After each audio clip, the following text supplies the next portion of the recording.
All right, well, good evening, everyone, and welcome. Thank you so much for being here tonight for this a very truly magnificent milestone. My name is Hal King, and I am thrilled to be your host slash MC for this evening. And I think that my bio might appear in the chat in a moment. And we are gathered here tonight to celebrate the official launch of the Setting New collection of The Age of Migration, a novella and stories by the talented Kai Maristed, who is up there in your corner of your screen.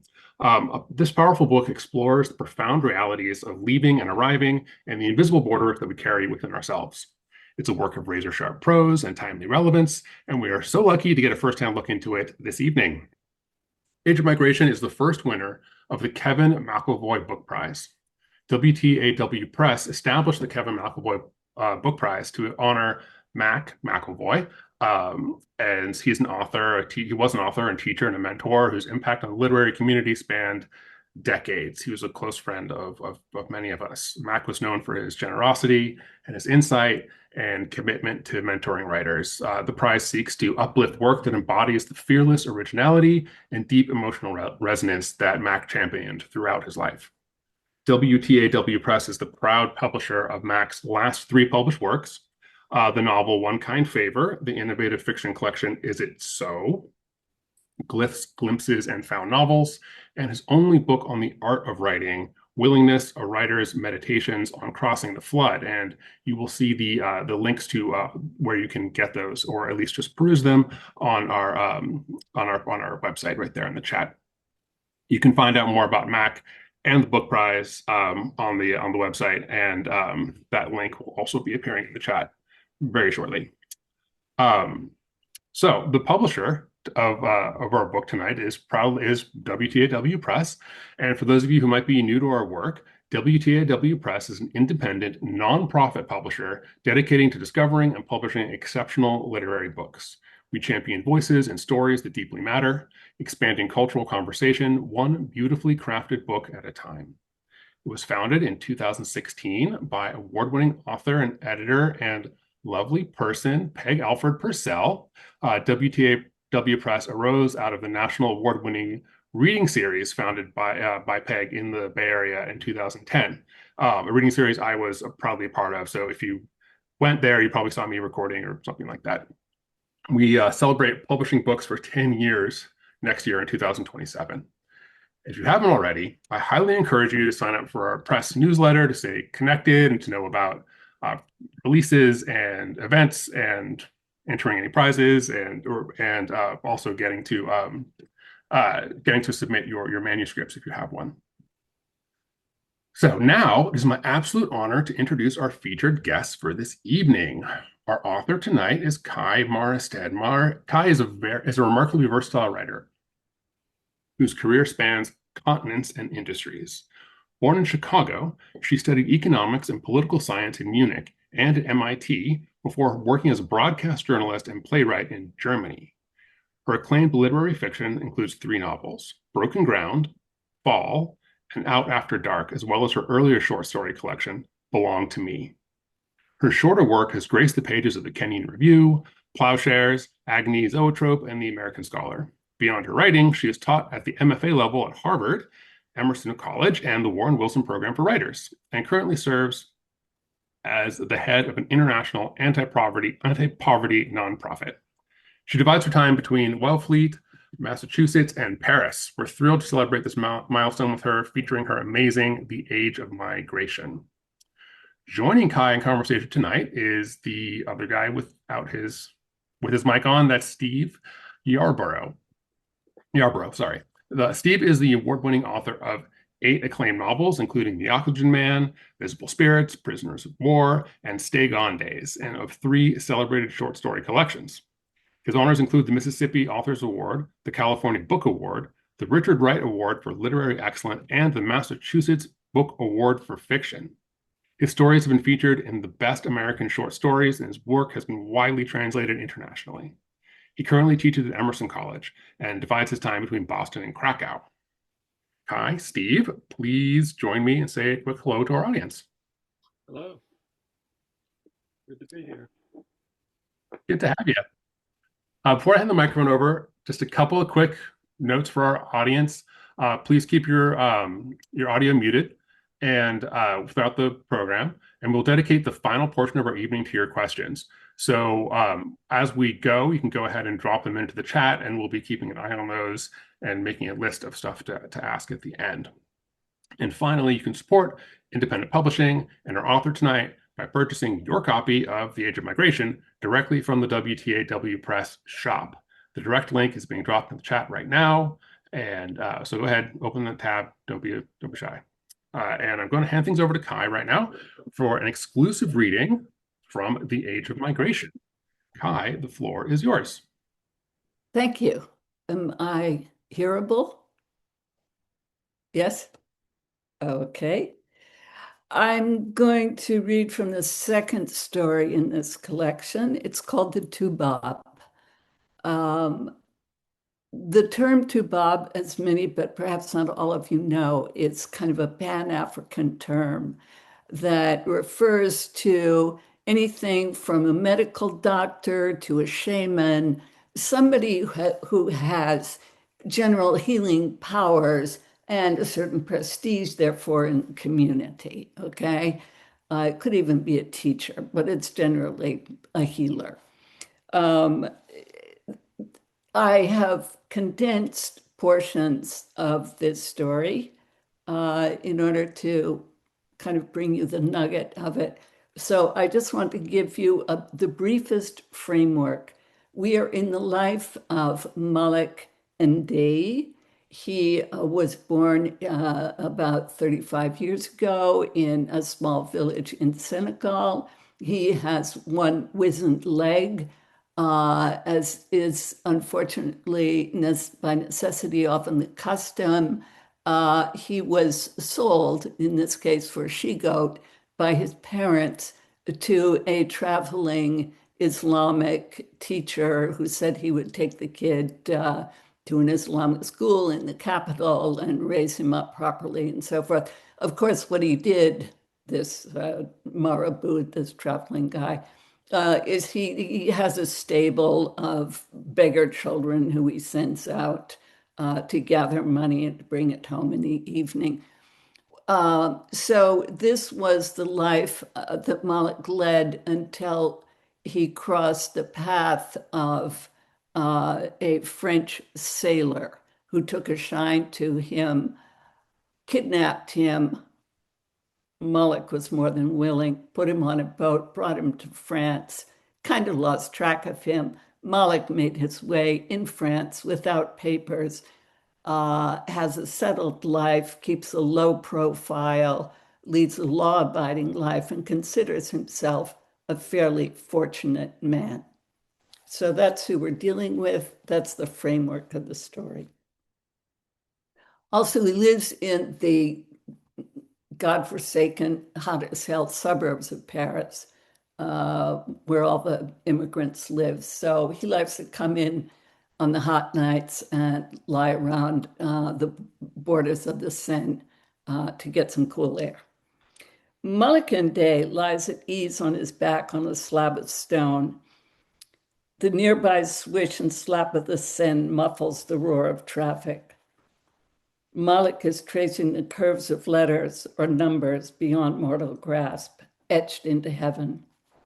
Arabesques on pages written in a language no one has ever been able to unlock, not even a Sorbonne professor or a blind, inner-sighted griot.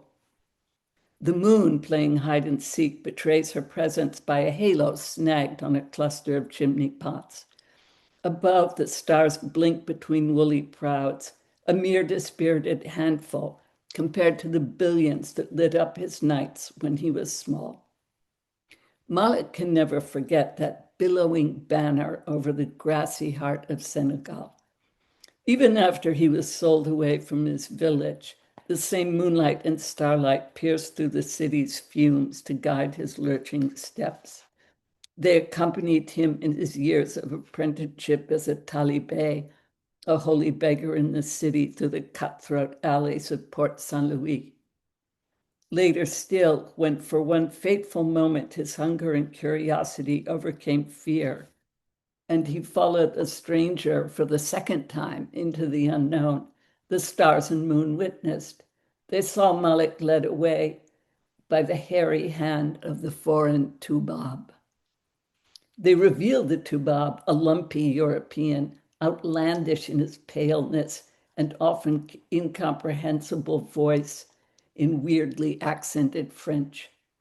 Boys called this stranger Tubab out of a mixture of respect and derision. The Tubab would shake his red seaweed hair, insisting that he was no wise healer, only a common sailor, and a fucked up one at that, a marin foutu.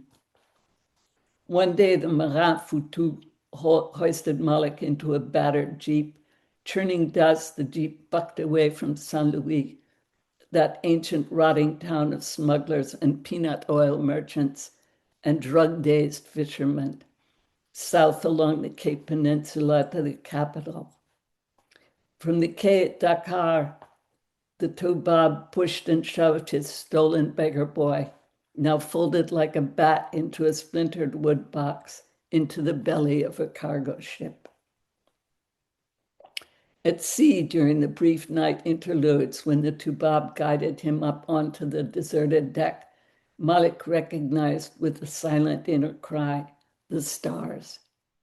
They burned a diamond path on the wrinkled sea ahead of the freighter, ferrying him from there to here, from then to now. Once that crossing is made, you can no more return to the old place than you can swim backward in time. Of course, Malik the boy didn't grasp what is long since obvious to Malik the man. The change that was working its way into the boy on the ship was not quite insanity. On the stone step now, warmed earlier in the day by embracing lovers and weary tourists, Malik breathes out a long sibilant word taught him by the Tubab that creates a widening of the lips, a word smile. L'espoir, hope.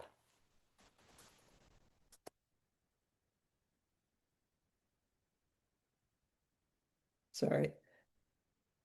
The smile vanishes. Lifting chin to chest, he sees a bateau mouche that seems to be bearing straight down on him. Whenever one of these tourist barges rounds the corner of the Seine, it's as if a prison searchlight has been switched on. The engines cut back. The guests on board are agitated, running back and forth. Silhouetted against the pulsing light, a figure climbs up on the rail, balances with arms outstretched. A drunk attempting a party trick? His shirt flutters. The man arcs out over choppy black water. There's a splash. A searchlight hovers over an eddy, illuminates an arm upreaching, then lingers on the closed surface. On the bateau mouche, people are shouting and crying. Malik is on his feet, hopping, grabbing for his crutch. He is a poor swimmer who can barely keep his head above water, and yet he teeters at the edge of the escarpment, preparing to pitch himself, like the stranger, into the roiling river. Pull him out of there, you guys. A deep voice carries far in the night. As the barge pulls closer, a figure emerges from the water, climbs a ladder. The dripping survivor is hauled up by those on deck. Shit, that's my last fucking take. 9 billion bacteria per square inch. My fucking suit sprung a leak. Nothing's leaking here except your brain, Nigel, you paranoid old diva. That's Paris, Malik thinks. One big movie factory, especially in summer, when half the streets are taped off for camera crews. Tonight, even the river has been rented out. He settles back on his slab, waiting for his temporary blindness to pass. The stars vibrate in their places like dancers in rehearsal. Their positions perfect, except perhaps in the eyes of the celestial director.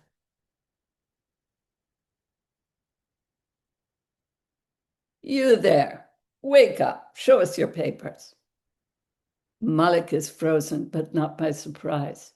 The vibration of motorcycle engines reached him through stone, even before their boots clattered down the steps to his shelf beside the water. Bonsoir, monsieur. I am speaking to you. You understand French? Hey, how much have you had to drink? Malik pushes himself up on one arm. The universe wheels from stars in the sky to the legs of a pair of gendarmes. They are V-spread in military stance. Their silhouettes differ. The one on the right is a woman. Yes, monsieur, madame, I do understand French. Truly, I've had nothing to drink. I am regrettably sober, offering a pleasantry. The moon, edging out from her bunker, sends down light to illuminate his bared teeth. What's your name? What are you doing here? Papers, if you please. My name is Malakande. This crutch, it's yours? A boot toe topples the object in question. A clumsy accident, surely. Yes, of course it's mine. Malik speaks while rummaging in his backpack with its multiple compartments. He knows which inside pocket holds the wallet with its stamped lines of fake crocodile. The wallet contains 48 euros paid for the morning's job, cleaning a bistro kitchen, and his ID papers. His hand jabs into one cul-de-sac after another. He senses tension to match his own pouring from the man. Seated this way, with his right leg out of sight, Malik is an imposing figure, made taller by his dreads wrapped in a knitted rasta tam. Nothing like a lifetime of crutch work to build the upper body. Voila. He straightens, holding the wallet. My papers. Bonne lecture. It says here, the woman's voice rises sharply as she taps his residency permit. You are domiciled at 24 Rue des Larmes in the 20th arrondissement. Explain yourself. If you have a roof, why are you sleeping outdoors on a quay in the 4th? I was not sleeping, madame. I believe a citizen has the right to enjoy the public spaces. Citizen. It's clear what she is itching to retort. A 10-year residency permit does not make a citizen of France. She flaps the other document, the identity card of Malik Day, issued by the Republic of Senegal. Both documents are forgeries, but so thoroughly used and inspected, each so venerably oiled by so many official hands, that Malik feels they have absorbed a kind of retroactive legitimacy.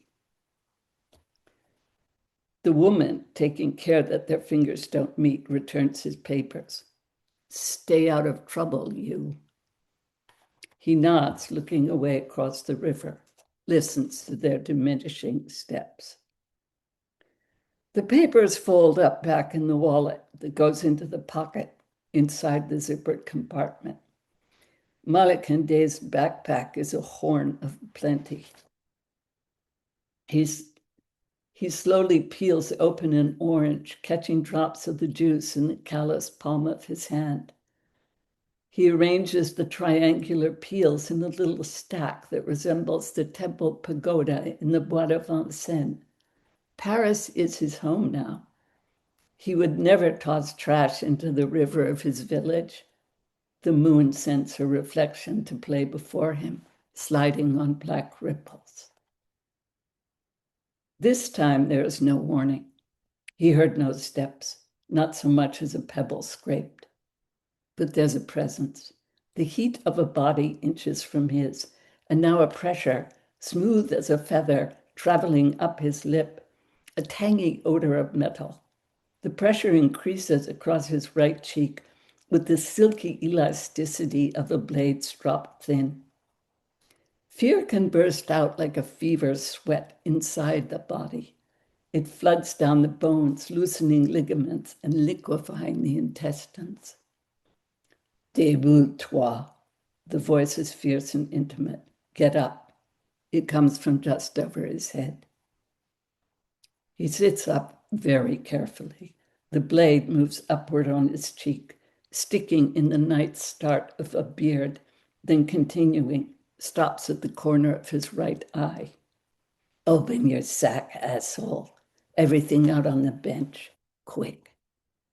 This isn't supposed to happen, not here in the heavily policed Fourth Arrondissement, beneath the shuttered apartments of government ministers. Let's see your mealy crap, asshole. Everything. Malik claws his possessions out onto the cobblestones. Bric-a-brac for a flea market.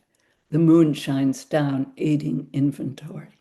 The blade follows every move of Malik's head, although not in perfect synchronization. He senses his cheek has been cut. With a very sharp blade, there's often no pain. It's hard to be sure. The blade juggler grabs Malik's wallet, pulls out the 48 euros. Shit! Wallet, money, and papers scatter. Where's the stash? That's all I have. The free hand is irritable, scattering blindly through Malik's possessions. You're not born yesterday, I can see that. Where's the dope, putain? I don't have any. He has pissed himself, just a trickle. His thigh stings. His mind moves away from his body, closer to the stars. You're lying, Crip. Malik can see that death has joined their little party, is lounging just beyond the two of them, close enough to reach out and touch. Malik registers warm blood flowing down his face just in front of his ear. Tickling. He resists the desire to brush it away. One should not draw attention to a wound. You have drugs written on you like a billboard. Fork it, now. The second cut, crossing the first one at an angle, is deeper. There's pain. Malik stands, sucks in air. His wasted leg buckles. He reaches out automatically for the crutch. The crutch seems to fly into his grip. That's how well trained it is. Malik takes one step back, pivoting on his good leg, fueling his crutch with the torque of motion, like a discus thrower. Swung high, the tip of the crutch collides with the bum roller's jaw, sending him staggering. Malik lets the motion carry him through into a second circle, a second strike that smashes into soft lower ribs. Two more steps backward take the man over the lip of the K. It is a slight but irreversible drop. He flounders on the embankment stones, but river slime and steep pitch make it impossible for him to do anything but slide downward. His arms windmill as he descends, not fast but steadily, feet first into the smacking water. He is screaming for help, there could be no doubt about that, but his strong voice is almost immediately overcome by the PA announcements from yet another approaching Bateau Mouche. As the man thrashes in the fast-flowing river, his face is lit by the festive lights. From that distance, he'll look to be a bit of flotsam, maybe a bottle bobbing on the stream, a screaming bottle. Malik shoots a glance up at the barge. The passengers are all taking pictures of the square towers of Notre Dame. When he looks back at the water, there are only random twigs and trash bobbing in the current. He stares until his eyes burn. The boat twirls on like a floating carousel. Malik bends down for his wallet and papers and stows them deep in his backpack. He feels lightheaded, nauseated. He scans the black water, the current flecked with fast-flowing debris. Is there a man still fighting for breath, for life under that surface? Malik gags. He's the one left standing, if only on one leg. He stirs the Seine with his crutch, then inspects the tip for any stains. The metal shines, but he will wash it thoroughly to be sure. His crutch is a custom job, just as the thief's blade was customized. Years ago, a fellow roomer who worked in a motorcycle repair shop did him the favor of filling the tip with 500 grams of lead, then resealing. To help you balance things out, Crip, he said, flashing a smile. Mollet quickly got used to the extra bit of weight. The mechanic has long since moved on. Impossible to thank him. But then he might prefer not to know where his act of kindness led. Mollet wonders if from now on he will be changed. A different person? Different or simply less? He has known men reputed to have killed.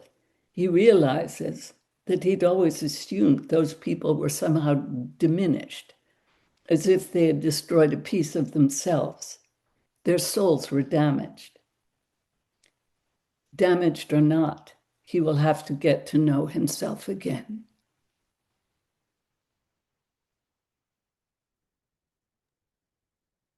Thank you so much, Kai. I think I speak for everybody. You held us all wrapped there. That was fascinating, and amazing.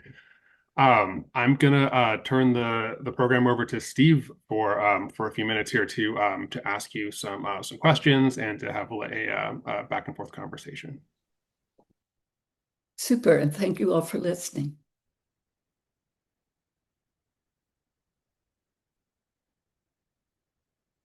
Okay.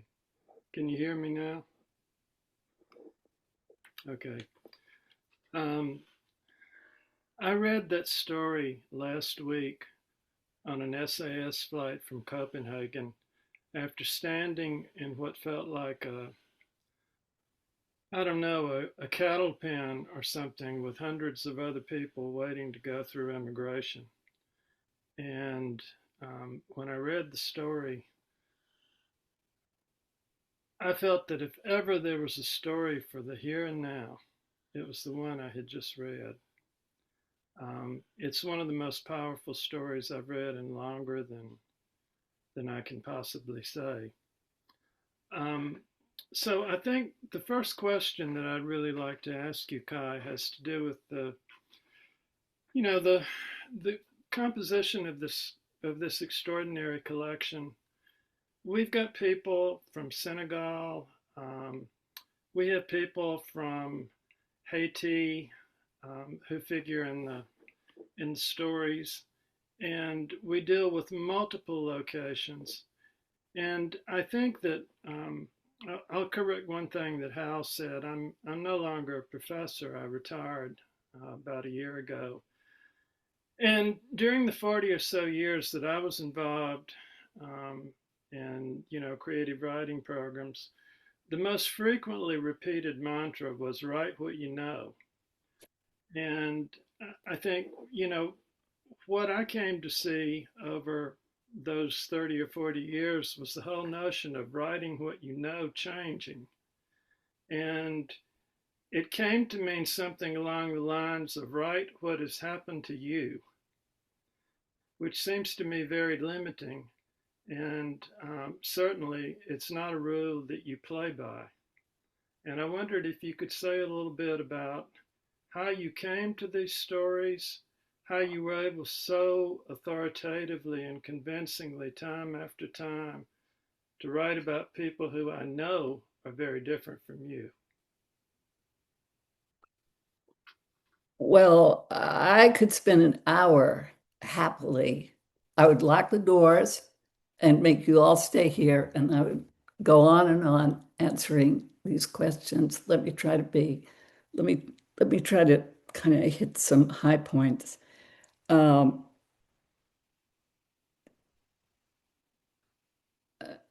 I promised you that I would bring Andre Dubus into this, and so I'll let someone else answer part of this for me.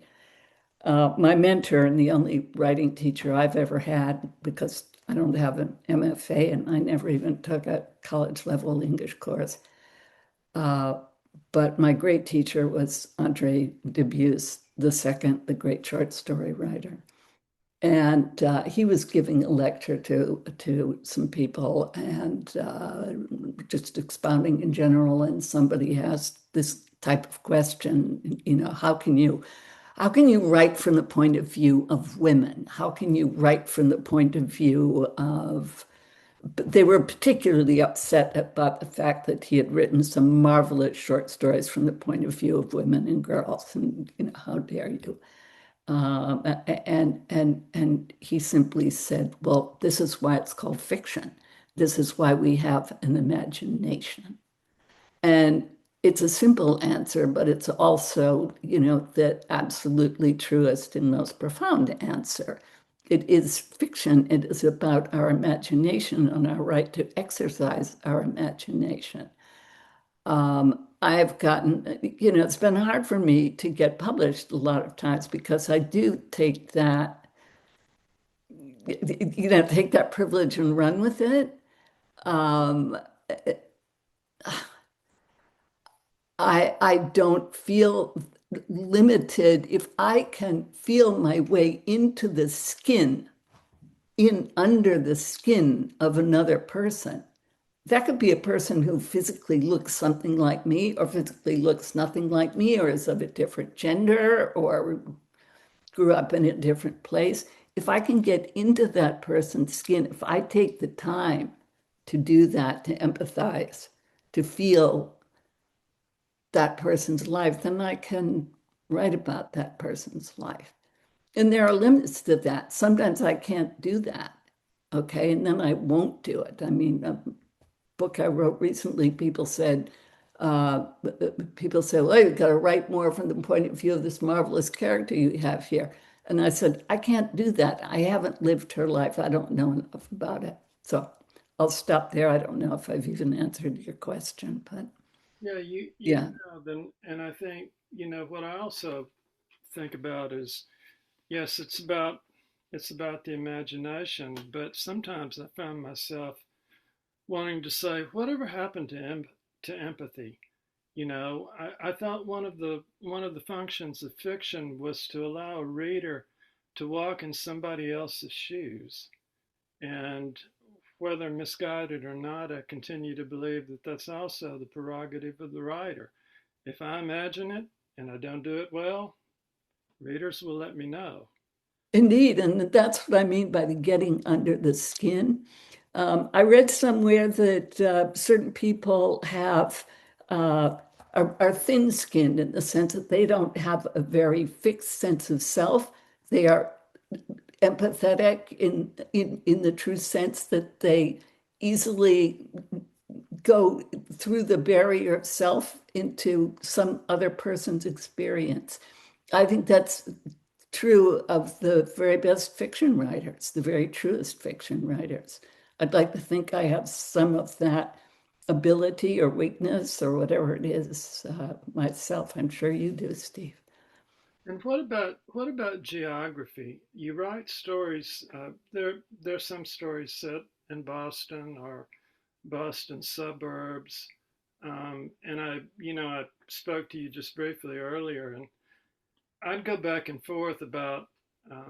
I like all the stories in this collection, but there are two that just absolutely floored me, and the other one is the story about the mother who has died and the visit to the funeral home in Dorchester. You seem to know all of these geographical landscapes. Have you actually experienced them, or is that purely a work of the imagination? Well, as I indicated in our earlier conversation, I do think that the write what you know imperative, if it has a place in fiction, that is perhaps that would be in writing about place, about location, about cityscape, about landscape. Um, I would, I was able to write about Haiti because I've spent quite a good deal of time in Haiti. I could write about Dorchester, Massachusetts because I've been there. Um, I used to I used to work there for a while. Uh, and really all of the places, unless they're only referred to very much in passing in this book, are places I've experienced. I cannot say that I have met the people in these stories. These are these are characters from my imagination, full blown, three-dimensional, I would hope. But place, I think, needs to have been experienced. You have to have tasted it, you have to have smelled it, you have to know what the angle of light is in order, I think, to write about place with authority. Yeah, one of my more embarrassing moments occurred when I was a young graduate student and had had a 65-year-old man walk 3.5 miles in the middle of August in Jackson, Mississippi. We know he's already had a couple of heart attacks.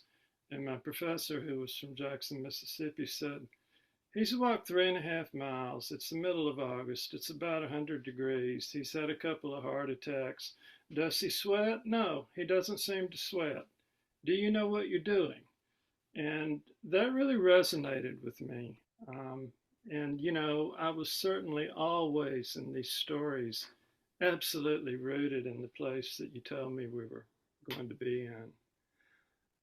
Something that caught my attention right up front when I was reading the electronic arc on the airplane the other day was the reference to Andre Dubus. And he was not my teacher in the strictest sense of the word, but he was certainly a mentor. And the first time I came up to meet him, I'll never forget this. I was, I think, 23. And I was sitting on the back porch with him, and I asked him, Andre, could you talk to me about how you outline your stories? And I knew immediately I'd said something he thought was stupid. He said, why would I outline a short story?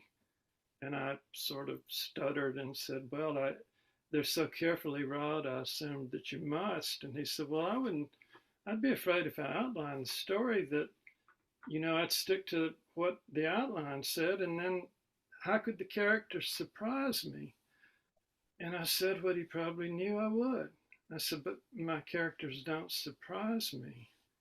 He reached up and put his arm around me and said, oh, Steve, you better hope they figure out how to. I had no idea what he was talking about.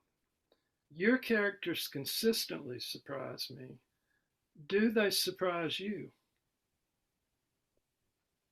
Absolutely. Um, I think it was uh, Nabokov. Um, is there anyone here who doesn't love Nabokov in their heart of hearts? Anyway, it's always good for a bon mot. And one of the things he said was when people were talking about, well, a character would come up in a story and just take over that story. And he said, well, excuse me, I am not some cretin to be led around by the nose by my characters. But I think he was just joshing. I think he gets led around by the nose the way we all do. When a really good character suddenly starts unfolding and taking on, enormous, uh, kind of hyper reality in the story, and that character is going to move that story in a new direction. That character will, to some extent, take over that story. Uh, yeah, this happens. It can be frustrating. Some stories take, as you know, Steve, many, many years to find their shape, to find their endpoint. But um, done. Yeah. You write both novels and stories. And, I don't know, I haven't known you particularly well. We've just kind of glanced off one another, and I've certainly read a fair amount of your work. Do you feel you have to go into a different frame of mind when you write a short story? And are you able to continuously work on stories as you're working on a novel? Because I can't. I'm not one of those people who can work on two projects at the same time. I have some kind of linear mind. Okay. If I'm in the world of a story or a novel, that's the world I'm in. and when I'm walking and when I'm swimming and when I'm doing the laundry and whatever I'm doing, taking a shower, you know, that is where my head is, okay? So no, I can't work on two things at the same time. Now, novels versus stories, I don't find that there's, for me personally, a huge dichotomy. I've never had the experience that a story will grow into a novel. I have had the experience that a novel will fail, but somewhere in that novel, there is a beautiful story waiting to be, uh, brought forth and shaped and presented to the world. Does that speak to your question? Yeah, absolutely. My first three books were story collections, but then I turned into a novelist, and I've only written four stories in 30 years, and I'm not sure I can still do it. I think that some of the habits that I at least developed as a novelist make me not be as concise as I need to be when I try to write something shorter.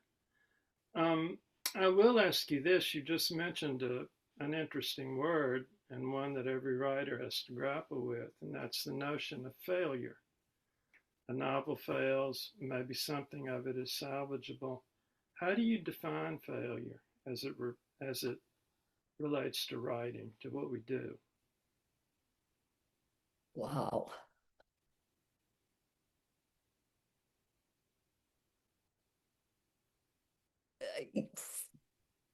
You can feel when something hasn't come alive yet and you're working on it and you keep working and you keep hoping. At some point, usually I'm very stubborn. So usually I'll just keep going until, yes, finally that thing gets up and, grows legs and starts walking on its own. But that doesn't always happen. Um, and, you know, we, I have a couple of novels in the drawer that are just, um, that where the structure was too indulgent. I have a tendency to have too many ideas, and they all run away with themselves at once. It's like, being hitched to horses that are all going in different directions. This is not a good look in a novel. And this is something that I struggle with. In a short, I have the same problem in a short story, but it's easier to control this, this proliferation of ideas and characters and themes and so forth. Easier to control in a short story than a novel. So for for a novel, I need a lot of revision, and I'm not always very bright about seeing what needs to be done. It takes a while. I'm still learning. Right. Could you say something about the writers that whose work you're aware of as having influenced yours in any way? Oh, I love to talk about, I mentioned Andre and I said he was my teacher, because we talked about it. I was never in a classroom with him, but for 2 or 3 years, I met with a group every week with him. And I'd been living in Europe mostly up until then. And so that was my first teacher of actual human teacher of letters. Up until then, books had been my teachers, my only teachers. So they are hugely important, these figures in books that I interacted with, since I was a very small kid, like a lot of writers. I was a very early reader and an early writer. And, I wrote these ebullient, plagiaristic dog stories for my grandmother. I think we all did that type of thing when we were 6 years old. Um, yeah, the writers who matter to me, I mentioned Nabokov, you know, so much to study there. There are so many different Nabokovs. I'm very interested in his short stories, his early short stories that he wrote in Russian, for example. Um, I'm afraid that a lot of the writers who've influenced me, are European, um, um, German, Thomas Mann, Heinrich Mann, um, uh,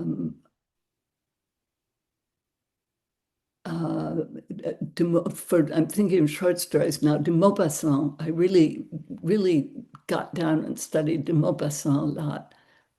So these old classics, they're not old, they're extremely alive. And very early in my life, I discovered the classics, that is, the Greeks and the Romans. So I devoured Ovid because, that was as close as I could get to a dirty book. It's really little. I learned a lot from Ovid, especially how to brush your teeth with twigs. Yeah, because that's what you had to do before you kissed your woman in the morning. I still remember that bit of advice. Um, Um, how are we doing for time? Should I we? was about to jump in. I think we should move on to the Q&A portion. And that was, I mean, I hate to stop you guys. That was an amazing uh, conversation, and lots of gems. I had to take some notes from my own writing. It was very impressive. Um, so I'd like anybody who does have questions to go ahead and put them in the chat, and we can ask. We do have one question just to start with from our, from our audience member Sherilyn. What was the seed of the two Bob story and the lead filling the end of the crutch to make it heavy? Was that rooted in anything specific? the seed of the story. Uh, I'll start with the second question because it's easier. Uh, the second part of the question. The business with the lead was purely plot-driven imagination. Okay. And it was immediately so satisfying to think, of that, of fate coming around that way. This is what I mean by it. This is why we're given imagination. It is to make up stories that create that sense of satisfaction, of closure, of the closure of you have a guy who works in a bike shop and he gives you this little bit of aid. You end up using that to kill a man who would otherwise kill you. And what does that do to you in turn? I don't know. It just came to me. The first part, the seed for the story, is that if you live in Paris for a long time, as I did, you are constantly surrounded by the sub-Saharan African community. And, there are some wonderful parts of Paris that I love to hang out in, where they have their shops and nicer living quarters. I've also been out to those really horrible, nastier, and more dangerous suburbs where the government has decided to keep them. But it's mostly Arabs actually out there, not so much sub-Saharan Africans. But it's just when you're there in Paris, you simply start wondering about these people's lives. What is it like? What does it feel like? Where do they live? Where do they come from? What are they hoping for? What are they working for? You're interacting with them superficially every day. You have good relationships with some people, but you want to get deeper into it. And again, that's where the empathy, that's where the curiosity, that's where fiction comes in. It's a great response. Sarah has the question of she's impressed by the extraordinary people in your stories. Were there particular characters that were more challenging to write? And how did you get a hold of these characters? Oof. I think if a character is challenging to write, that's a good thing. Not a negative thing. So I can't think of a character I've written about. If a character were challenging in a more negative sense, like I can't get a handle on that character, I would drop that character. I would know I shouldn't be writing about that character. Uh, but what was the first part of the question? Uh, Any characters that were more challenging? yeah. So I wouldn't say so. I mean, I take great joy in getting to know my characters. Um, I'm trying to think, perhaps, you try very hard, never to fall into any sort of cliche. And that can be a threat. And I think now the other story that Steve mentioned, Mrs. Trefoil's Parlor, where one of the characters, and a very dominant character, is the woman in Dorchester who runs a funeral parlor. That character could have perhaps slipped into clichédom, but there was no way I was going to let that happen to her. She was way too good. I think the same is true of the character in The Philanthropist's Daughter, the friend of the father in that story. He too could have slipped into the cliche of, um, somebody who betrays a friend, who has a very sleazy side. But what's important then is to find the things in those characters that are exactly the opposite of those cliches. And for both of those characters, I was able to find those elements that make them, I mean, who was it? Help me, Steve, help me, anybody who created the distinction between the two-dimensional and the three-dimensional character. We're always looking for the three-dimensionality, and the three-dimensionality is in those contrasts. Uh, you have a character who might slip into a cliched uh, something all too predictable. But then you discover that there are aspects to their personality and above all their behavior, because personality is behavior. There is that in their behavior that completely contradicts the cliche that you might have sensed at first. Yeah. The audience chimed in and thinks that was Forster talking about flat and brown characters. Just Thank you. dump that in. I knew Um, you, I could see in your face that you knew the answer. the and Elizabeth, our audience member, says that she loves your rich and lean prose. Do you rewrite intensively, or do you cut a lot? Your prose feels really poetic. Thank you, Elizabeth. Thank all of you for these gorgeous questions. Um, I haven't talked so much since I was teaching. Um, Rewriting. Um, I, my high school English teacher, the last English teacher I had, other than Andre, uh, warned me that I had a gift for felicitous prose.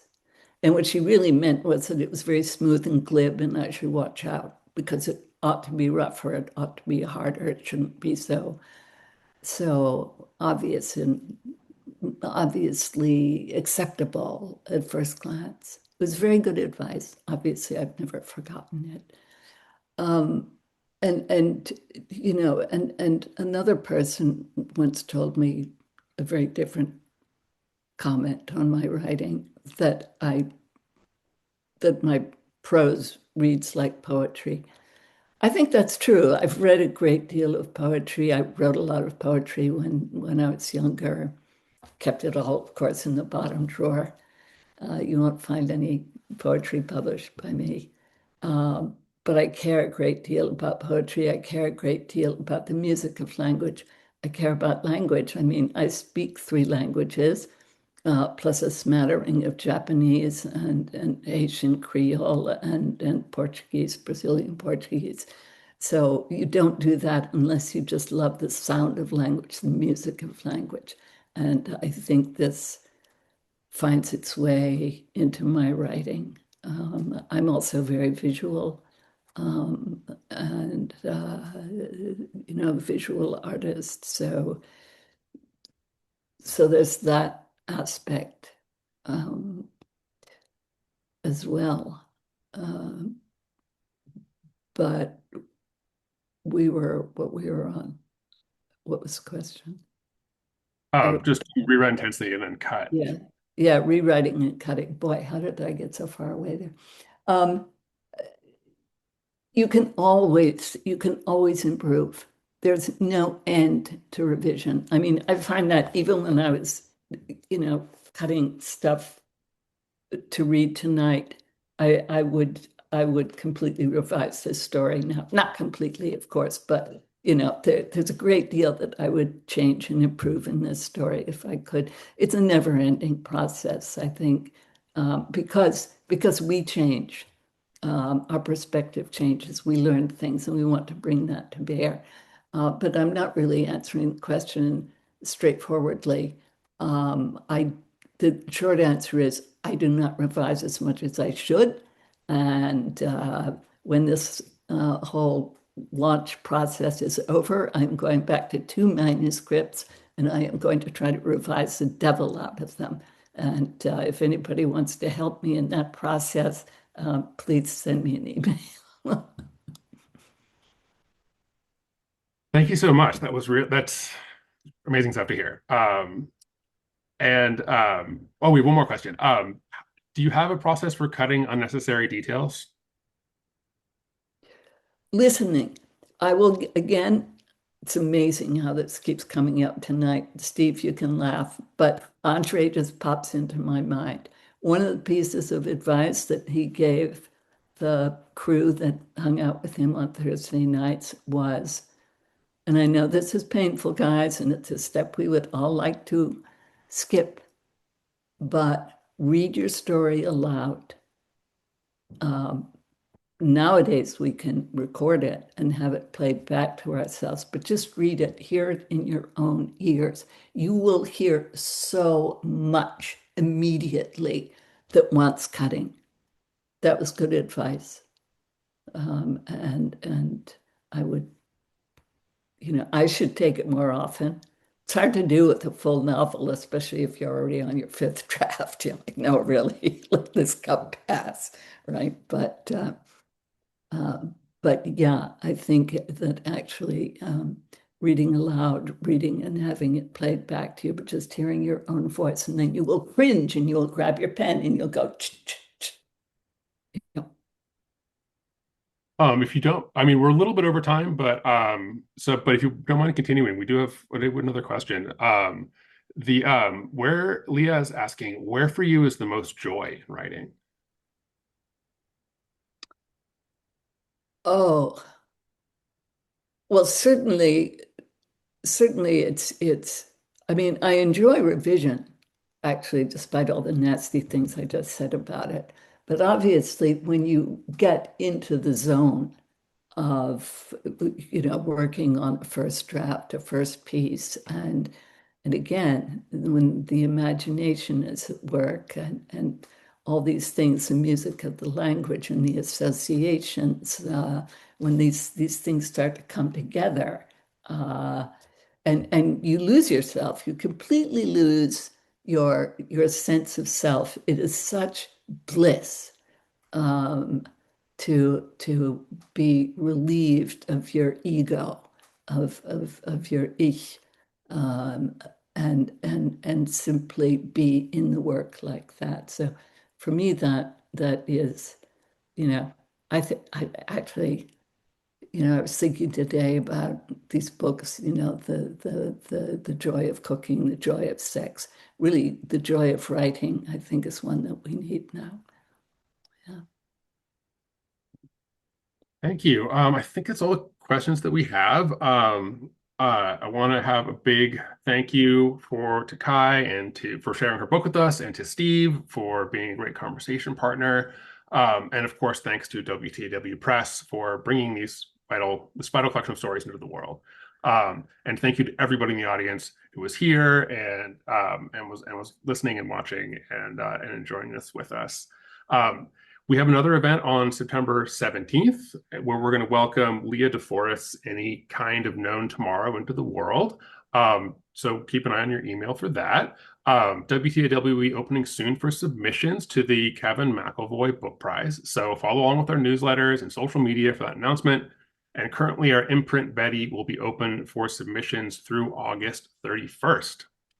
One last reminder, click the link to buy your copy of Age of Migration. Obviously, everybody seemed to really enjoy this bit of it we've heard so far. And thank you to everybody again, and have a wonderful rest of your evening, and good night.